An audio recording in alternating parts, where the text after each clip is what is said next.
आज हम पढ़ेंगे वर्ग संख्याएं, वर्ग संख्याओं के गुण तथा संख्याओं के वर्ग ज्ञात करना।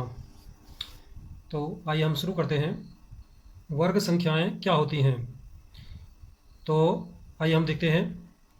कुछ संख्याएं लेते हैं हम, जैसे 4, 9, 16, 25। आइए देखते हैं इन संख्याओं को हम किस प्रकार से लिख सकते हैं। 4 को हम लिख सकते हैं 2 गुणा 2 या 2 की घात 2।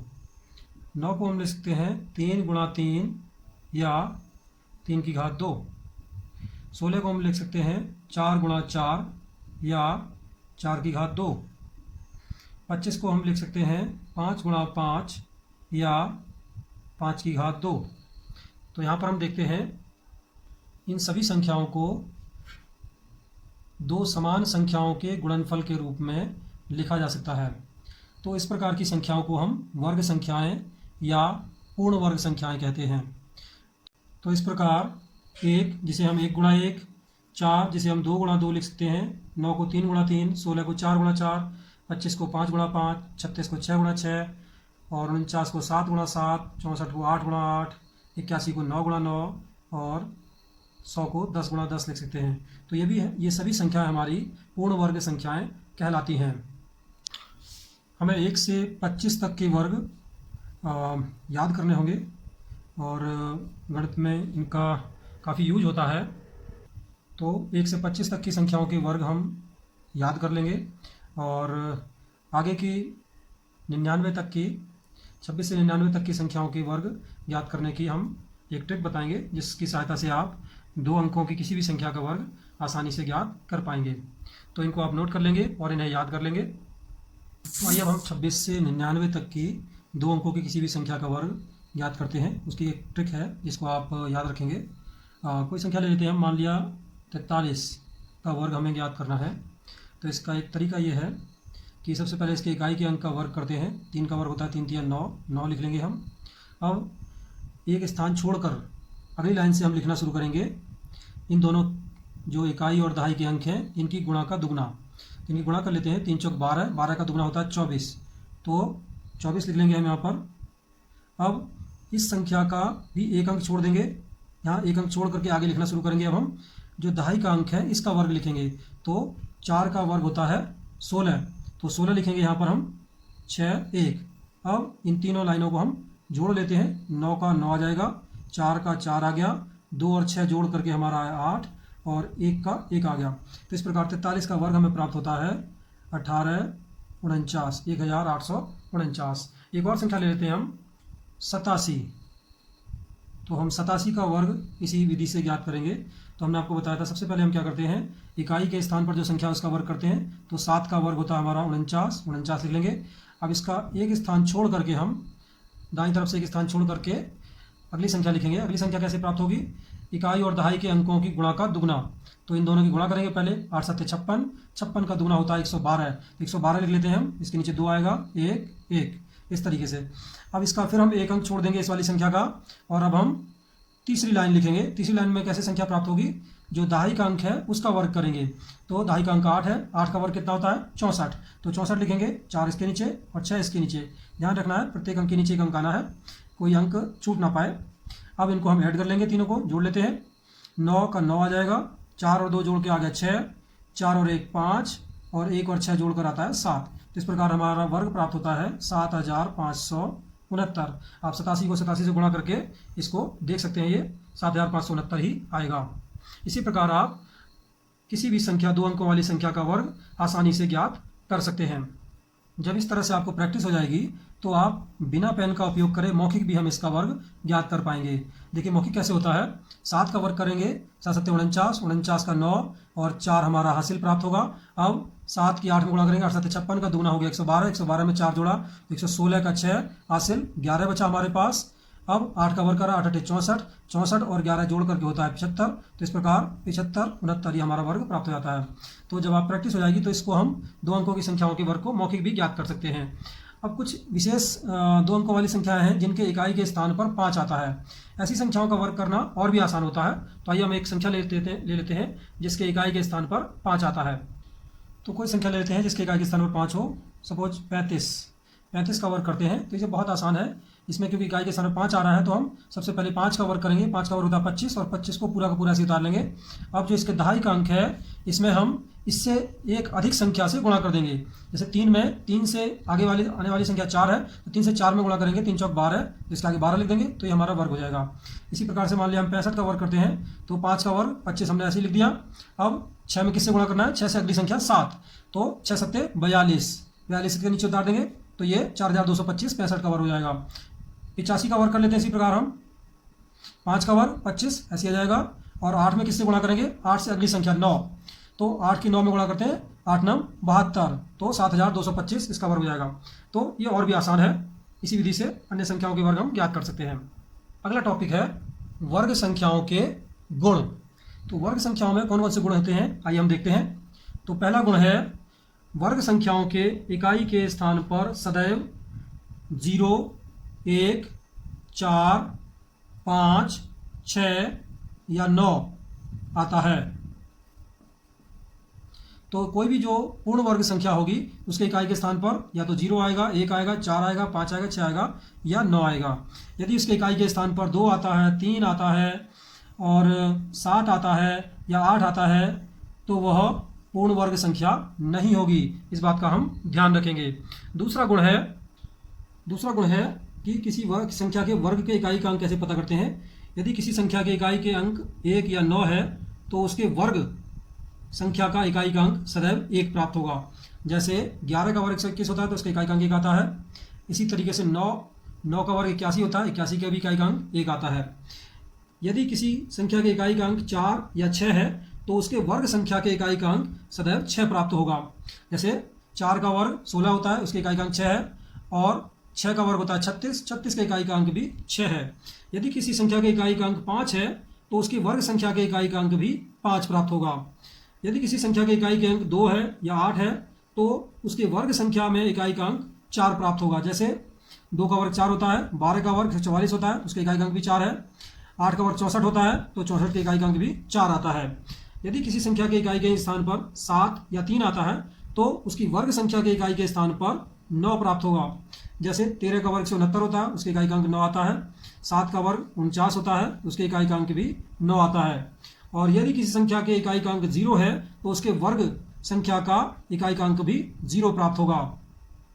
0 वाली संख्याओं में एक और गुण होता है। यदि किसी संख्या में एक 0 है तो उसका वर्ग करने पर उस संख्या में 2 0 आते हैं। यदि किसी संख्या में 2 0 हैं तो उसका वर्ग करने पर उसकी संख्या में 4 0 आते हैं। अर्थात 0 की संख्या वर्ग करने पर दुगनी हो जाती है। जैसे 20 का अगर हम वर्ग करेंगे तो हमें प्राप्त होगा, यहाँ पर 1 0 है तो 2 0 आ जाएंगे, और 2 का वर्ग 4 तो 400 आता है।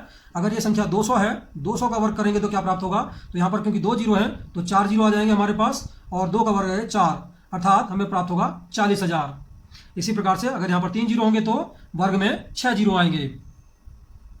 अगला गुण है 2 क्रमागत त्रिभुजीय संख्याओं का योग एक वर्ग संख्या प्राप्त होता है। त्रिभुजीय संख्याओं के बारे में हमने पहले पढ़ा हुआ है।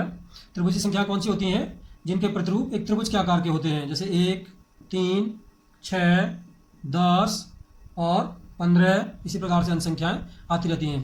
जैसे 1 को हम इस तरह से लिखते हैं, 3 को जब लिखेंगे तो 1, 2, 3 तो एक त्रिभुज प्राप्त होता है। 6 को जब हम लिखते हैं तो इस तरीके से लिखते हैं, ये भी एक त्रिभुज प्राप्त होता है। इसी तरह से 10 को और 15 को। तो अगर दो क्रमागत त्रिभुजीय संख्याओं को जोड़ते हैं तो 1 + 3 = 4 होता है, और 4 क्या होता है, 2 का वर्ग होता है। इसी तरह से 3 और 6 को अगर हम जोड़ते हैं तो 3 × 6 = आता है 9, और 9 होता है ये 3 का वर्ग।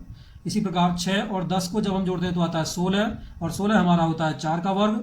और इसी प्रकार 10 और 15 को जब हम जोड़ेंगे तो हमें प्राप्त होगा 25, और 25 होता है 5 का वर्ग। तो इस प्रकार 2 क्रमागत त्रिभुजीय संख्याओं को जोड़ने पर एक वर्ग संख्या प्राप्त होती है। अगला गुण है 2 क्रमागत वर्ग संख्याओं के मध्य में छोटी संख्या के दुगने के बराबर संख्याएं उपस्थित होती हैं। एक उदाहरण लेते हैं, 4 का वर्ग और 5 का वर्ग के बीच में कितनी संख्याएं उपस्थित होंगी? तो छोटी संख्या 4 है तो 4 का दुगना यानी कि 2 × 4 = 8 संख्या उपस्थित होंगी। इसको हम देख लेते हैं करके कैसा होता है। 4 का वर्ग होता है 16, और 16 5 का वर्ग होता है 25। 16 और 25 के बीच में कौन कौन सी संख्या आती है देखते हैं, 17, 18, 19, 20, 21, 22, 23 और 24। इनको गिन लेते हैं हम यहाँ से। 1 2 3 4 5 6 7 8, तो 8 संख्या हमारी आती हैं। इसी प्रकार से 10 का वर्ग और 11 का वर्ग के बीच में कितनी संख्याएं उपस्थित होंगी, तो छोटी संख्या का दुगना अर्थात 2 गुणा 10 अर्थात 20 संख्याएं उपस्थित होंगी। व्यापक रूप में हम इसे कह सकते हैं कि दो संख्याएं n का वर्ग और उससे अगली संख्या होगी n+1, तो n+1 का वर्ग के मध्य में कितनी संख्याएं उपस्थित होंगी, छोटी संख्या का दुगना यानी कि 2n संख्याएं उपस्थित होंगी। अगला गुण है विषम संख्याओं का योग। तो ये नियम कहता है कि पहली 4 विषम संख्याओं का योग बराबर होगा 4 का वर्ग। इसको करके देखते हैं। 4 का वर्ग अर्थात 16। तो प्रथम 4 विषम संख्या कौन कौन सी होती है, 1 + 3 + 5 + 7। इनको जोड़ लेते हैं हम, 1 और 3 4, 4 और 5 9, 9 और 7 16। 16 क्या होता है, ये 4 का वर्ग होता है। इसी प्रकार इसको व्यापक रूप में हम कह सकते हैं कि प्रथम n विषम संख्याओं का योग बराबर n² होता है। इसी प्रकार प्रथम 10 विषम संख्याओं का योग कितना होगा, 10 का वर्ग अर्थात 100 प्राप्त होगा। इसको हम करके देख सकते हैं। अगला गुण है किसी विषम संख्या के वर्ग को 2 क्रमागत धनात्मक पूर्णांकों के योग के रूप में लिख सकते हैं। जैसे 3 का वर्ग होता है 9 और 9 को हम लिख सकते हैं 2 क्रमागत धनात्मक पूर्णांकों का योग यानी कि 4 धन 5। इसी प्रकार 5 का वर्ग प्राप्त होता है 25 और 25 को हम लिख सकते हैं 12 धन 13। इसी प्रकार 7 का वर्ग आता है 49 और 49 को हम लिख सकते हैं 24 + 25। तो किसी भी विषम संख्या के वर्ग को 2 क्रमागत धन पूर्णांकों के योग के रूप में लिखा जा सकता है। अगला टॉपिक है पाइथागोरस त्रिक। त्रिक का मतलब है 3 संख्याएं। तो ऐसी 3 संख्याएं जो पाइथागोरस के नियम का पालन करती हैं। तो ऐसी 3 संख्याएं जिनमें छोटी 2 संख्याओं का वर्ग का योग बड़ी संख्या के वर्ग के बराबर होता है। जैसे 3 संख्या हम लेते हैं 3, 4 और 5। यहाँ पर 2 छोटी संख्याओं के वर्गों का योग करते हैं अर्थात 3 का वर्ग धन 4 का वर्ग, तो हमें प्राप्त होगा 3 का वर्ग 9 धन 4 का वर्ग आता है 16 और इनको जोड़ देते हैं तो हमें प्राप्त होगा 25। अब बड़ी संख्या का वर्ग करते हैं हम, 5 का वर्ग आता है 25। तो हम देखते हैं 3 का वर्ग धन 4 का वर्ग ये बराबर होता है 5 का वर्ग। तो जब इस रूप में हमें 3 संख्याएं प्राप्त होती हैं तो इन्हें हम पाइथागोरस त्रिक कहते हैं। अर्थात संख्याएं 3, 4 और 5 पाइथागोरस त्रिक बनाते हैं। इसी प्रकार संख्याएं 6, 8 और 10 ये भी पाइथागोरस त्रिक बनाते हैं। आइए देखते हैं कैसे। 6 का वर्ग धन 8 का वर्ग, 2 छोटी संख्याओं का वर्गों का योग करते हैं। 6 का वर्ग होता है 36, 8 का वर्ग होता है 64 और इनको जोड़कर प्राप्त होगा दोनों को 100। अब बड़ी संख्या का वर्ग करते हैं यानी 10 का वर्ग बराबर आएगा 100। अर्थात हम कह सकते हैं कि 6 का वर्ग धन 8 का वर्ग बराबर है 10 का वर्ग। तो ये भी हमारे पाइथागोरस त्रिक बनाते हैं। इसी प्रकार से अन्य संख्याएं भी मौजूद होती हैं। व्यापक रूप में हम कह सकते हैं कि यदि कोई संख्या प्राकृत संख्या m है तो m के लिए 2m, m² - 1 और m² धन 1 ये पाइथागोरस त्रिक होते हैं।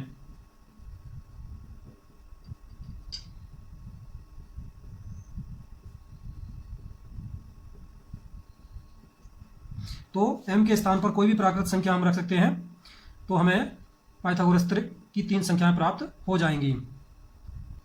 यदि हम इनमें m के स्थान पर 5 रख दें तो हमें प्राप्त होगा 2m बराबर 2 गुणा 5 यानी 10। और इसी प्रकार से अगली होती है m² - 1, तो इसमें भी m के स्थान पर 5 रख देते हैं तो 5 का वर्ग ऋण 1, 5 का वर्ग होता है 25, 25 में से 1 घटाया तो 24 और m² + 1 हमें प्राप्त होगा तो 5 का वर्ग धन 1, 5 का वर्ग होता है 25, 25 धन 1 26। तो इस प्रकार 10, 24 और 26 ये भी पाइथागोरस त्रिक बनाते हैं। इसी प्रकार हम कोई भी पाइथागोरस त्रिक की 3 संख्याएं ज्ञात कर सकते हैं। तो आज के वीडियो में हमने वर्ग संख्याओं के गुण और 2 अंकों की संख्याओं के वर्ग ज्ञात करने की आसान विधि सीखी है। अगले वीडियो में हम संख्याओं के वर्गमूल ज्ञात करना सीखेंगे। यदि आपको यह वीडियो पसंद आया हो तो इसे लाइक करें, शेयर करें और हमारे चैनल को सब्सक्राइब करें। धन्यवाद।